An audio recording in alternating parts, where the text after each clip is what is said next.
लड़की ने पास के लकड़ी के घर के एक कोने की ओर इशारा किया, जहां क्षतिग्रस्त दीवारों के पास घास का एक ढेर रखा हुआ था। अगर यह काम नहीं करता तो तुम्हें यहां से भाग जाना चाहिए। अगर तुम सिर्फ दिखावा कर रहे हो और वे तुम्हें पकड़ लेते हैं तो तुम्हारी जान चली जाएगी। लड़की ने फुसफुसाते हुए कहा। उसकी आवाज अब पहले जैसी कड़क नहीं थी। धन्यवाद, मैं इसे संभाल सकता हूं, तेजस ने धीरे से जवाब दिया। लड़की ने अपनी आंखें ऊपर उठाई। जब उसकी नजर तेजस की शांत निगाहों से मिली तो उसका दुबला शरीर थोड़ी देर के लिए कांप उठा। फिर उसने तुरंत अपना सिर झुका लिया और कहा, ओह।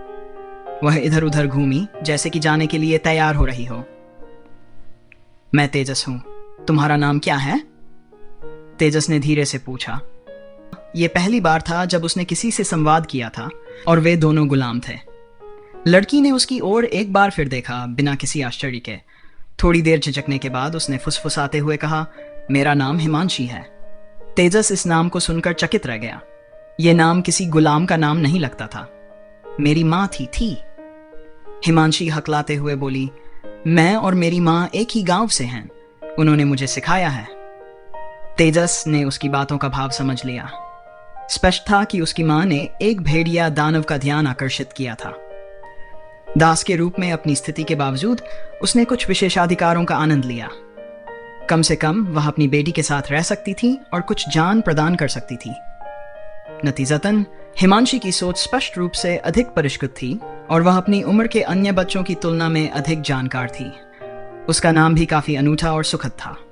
ठीक है, तेजस ने संक्षिप्त में उत्तर दिया और सिर हिलाया। क्या तुम सचमुच ऐसा कर सकते हो?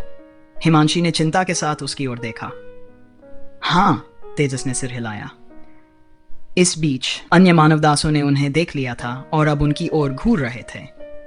हिमांशी ने और कुछ कहने की हिम्मत नहीं की। उसने तेजस को एक बार और देखा, फिर धीरे से पीछे हट गई और दूसरी दिशा में चल दी। हिमांशी के साथ हुई संक्षिप्त बातचीत ने तेजस का मूड थोड़ा बेहर कर दिया। इस अपरिचित भूमि में गर्मजोशी का अनुभव करना एक ठंडी अंगीठी में जलते अंगारों को खोजने जैसा था। आखिरकार 8 साल हो चुके थे। 2 दिन जल्दी ही बीत गए। इस दौरान बचे हुए 10 लोगों ने अब तक का सबसे अच्छा खाना खाया। उनका मूड उस समय से कहीं बेहतर था जब वे यहां आए थे। बड़े बच्चे विशेष रूप से उत्साहित थे क्योंकि वे जानते थे कि यह उनका बड़ा मौका था। 10 में से हिमांशी अकेली लड़की थी और बाकी सभी ने उस पर ध्यान नहीं दिया।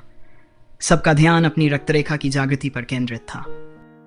अगर वे रक्त वंश मूल्यांकन में सफल हो जाते तो इसका मतलब होता कि उनकी गुलामी समाप्त हो जाएगी और वे विंडवुल्फ कबीले के जागीरदार बन जाएंगे। गुलामों के लिए यह एक चमत्कारी परिवर्तन के समान था। इस दुनिया में गुलामों की स्थिति इतनी निम्न थी कि उन्हें पशुधन से भी कमतर समझा जाता था और कभी कभी तो इससे भी बदतर। आखिरकार लकड़ी के घर का दरवाजा खुला और लोग उत्सुकता से बाहर झांकने लगे।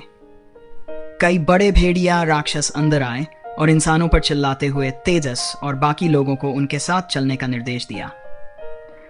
जब वे लकड़ी के घर से बाहर आए तो सूरज की रोशनी थोड़ी अधिक चमकदार और गर्मजोशी भरी लग रही थी। हिमांशी तेजस के पीछे पीछे चल रही थी और उसने एक बार फिर उसकी चिंतित निगाहों को महसूस किया। चिंता मत करो, तेजस ने उसे धीरे से आश्वस्त किया। हिमांशी एक पल के लिए झिझकी, फिर उसने तेजस की आंखों में देखा। तेजस ने सिर हिलाकर उत्तर दिया। पिछले 2 दिनों से वे शहर के एक लकड़ी के घर में रह रहे थे। आज उन्हें विंडवुल्फ टाउन के केंद्रीय चौक में ले जाया गया, जो लगभग 1000 वर्ग मीटर में फैला हुआ था। विंडवुल्फ कबीले के कई सदस्य पहले से ही चौक के चारों ओर जमा हो चुके थे। चौक के बीचों बीच एक वेदी थी। तेजस का ध्यान तुरंत इस बात पर गया कि गारे से बने पत्थरों की इस वेदी के आधार पर वह देख सकता था कि गारे में खोपड़ियां भी दबाई गई थीं। मनुष्यों की खोपड़ियां। तेजस ने अनजाने में अपनी मुट्ठियां भींच ली। यह सोचकर कि मृत्यु के बाद भी उनके साथ ऐसा व्यवहार किया जाएगा, उसके दिल में एक ज्वाला जल उठी। पूर्वदेव राजा के रूप में उसकी मानसिक दृढ़ता सामान्य प्राणियों से कहीं अधिक थी, लेकिन इस समय वह राक्षसों और अप्सराओं को नष्ट करने की तीव्र इच्छा रखता था। तेजस की आंखें ठंडी हो गई और उसके दिल में हत्या करने का इरादा फड़कने लगा। हिमांशी ने तेजस की भावना को महसूस किया और कांप उठी। सहजता से 2 कदम पीछे हट गई ताकि उनके बीच की दूरी बनी रहे। उसकी यह हरकत तेजस को अचंभित कर गई, लेकिन उसी पल उसने महसूस किया कि उसने अपने पुराने रूप का एक निशान वापस पा लिया हो। उसके मन में अभी भी अपने पूर्व जीवन की, विशेषकर युवावस्था की यादें ताजगी के साथ थीं, जब वह नरक के रास्ते पर चल रहा था। अपनी भावनाओं पर नियंत्रण पाते हुए उसने अपनी आंखें आंशिक रूप से बंद की और अपने हृदय में दृढ़ संकल्प की चिंगारी को छुपा लिया। ठीक है राक्षसों, बहुत बढ़िया। तेजस और अन्य 9 व्यक्तियों को विंडवुल्फ टाउन स्क्वायर के एक कोने में ले जाया गया। एक विशाल पेड़ के नीचे एक बुजुर्गड़िया दानव एक भव्य कुर्सी पर बैठा था, जो सभा की अध्यक्षता कर रहा था। उसकी आंखें पन्ना हरे रंग की थीं और उसने अपने दाहिने हाथ में एक छड़ी पकड़ी हुई थी। उसके बगल में एक अधेड़ उम्र का व्यक्ति खड़ा था, जो लगभग 40 का लग रहा था। उसका चेहरा दुबला पतला था और उसने काफी शानदार पोशाक पहन रखी थी। उसकी आंखों में एक हल्की हरी चमक थी और उसने थोड़ा झुककर सम्मान का प्रदर्शन किया। भेड़िया राक्षस, जो तेजस और अन्य को लेकर आया था, सीधे बुजुर्ग भेड़िया राक्षस के पास गया और उसे सम्मानपूर्वक प्रणाम किया। सम्माननीय उच्च पुजारी, इस वर्ष सभी जागृत रक्तवंशी दास यहाँ एकत्रित हो चुके हैं, भेड़िया राक्षस ने गर्व से घोषणा की। उच्च पुजारी ने सिर हिलाकर स्वीकृति दी और बगल में खड़े व्यक्ति की ओर इशारा किया। उस व्यक्ति ने पहले उच्च पुजारी को सम्मान दिया और फिर तेजस और बाकी लोगों के सामने खड़ा हो गया। तेजस ने ध्यान से उच्च पुजारी की आभा का मूल्यांकन किया, जो महान शक्ति का संकेत थी।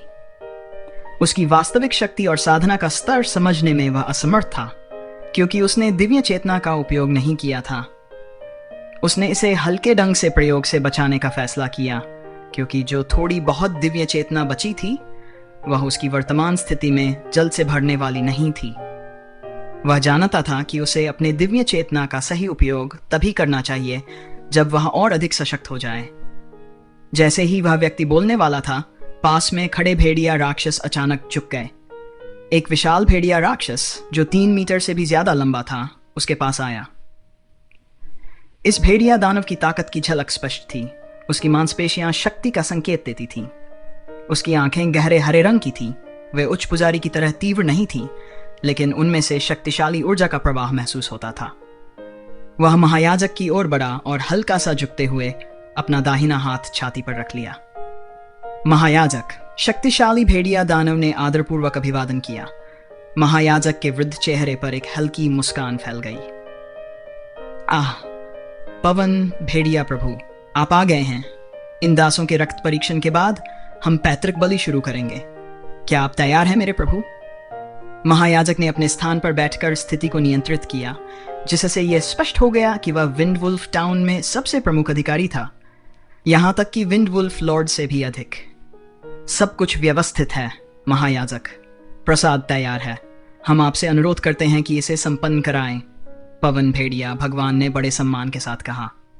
ठीक है, इन दासों की रक्त वंशावली का आकलन करने के बाद हम तुरंत आगे की प्रक्रिया शुरू करेंगे, उच्च पुजारी ने शांतिपूर्वक कहा। तेजस और अन्य लोगों को सामने खड़ा किया गया। हाँ मेरे प्रभु, उस व्यक्ति ने आदरपूर्वक झुकते हुए स्वीकार किया और फिर तेजस और अन्य 9 व्यक्तियों की ओर ध्यान दिया।